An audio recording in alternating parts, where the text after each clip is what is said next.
Abuja, one of the cases I made many a since December 2024. Mami bia ubi ko tweja etu mu ehye no abra na wada e wo train mu. Na asemi esi on December 22nd, 2024, which is last year. Na de ko ba ye ne se December 22nd, ebra na New York train bi ayeko Brooklyn. Na abrante bi ebo wura train nim anokra lighter. Otweben mami bia na wada e wo train nim e na opeja de to natarium. Na de ehu ya ne se eja no ato mami ni mu a hia na mami ne before say police for any fire service for baby draw na maame na hia dane so a obi ani hono ma otumi save maame no na enam the way a maame ni si hyefa ye nti na obi anim nipa kura nkasa maame no oye and na manfo so nim say maame no either say waye abrantie ni bibi ana say onye ni bibi na police for start omo investigations with surveillance footage nam so mo koche abrantie or the screen so I friend Sebastian Zapata na abrantie ye kire say oye illegal immigrant na police for say in 2018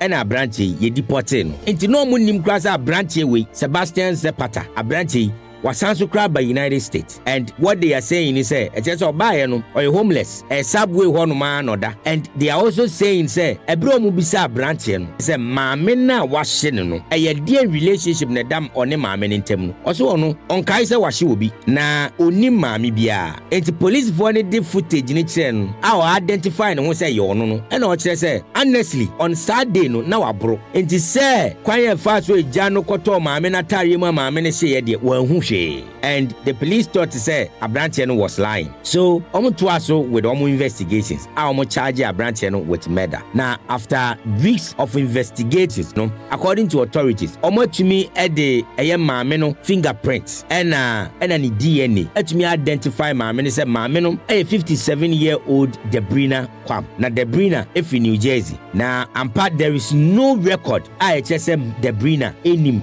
Sebastian Zapata and there is nothing I just say they've ever met before. Say it was a mere case of a drunkard. One nomsa na dwene no eka boom ene opeja atoma minimum washe maame no. Na ye New York City Mayor Eric Adams ene kire say nsem ye ekoso nyina no kire say subway ho na omo aka several times say mankofo na ho na nye safe many pebia still na no enya de nipa de ye adwuma na hwehwemu kura kire say maame ni po no enche bia na subway ho no na maame no so da ho bi na emom no it doesn't take away the fact to say abrantie na dibone a was say emra no ani ni di na asotwe bia was say yede ma abrantie we no yede ama no because untumi nnum sa na undi bone enku nipa without being punished in the court no ashe say January 7th 2025 ya omo de Sebastian Zapata ebekwa kogina adakam na sentence a esefata Sebastian no omo de ama no na omo guso so a omo identify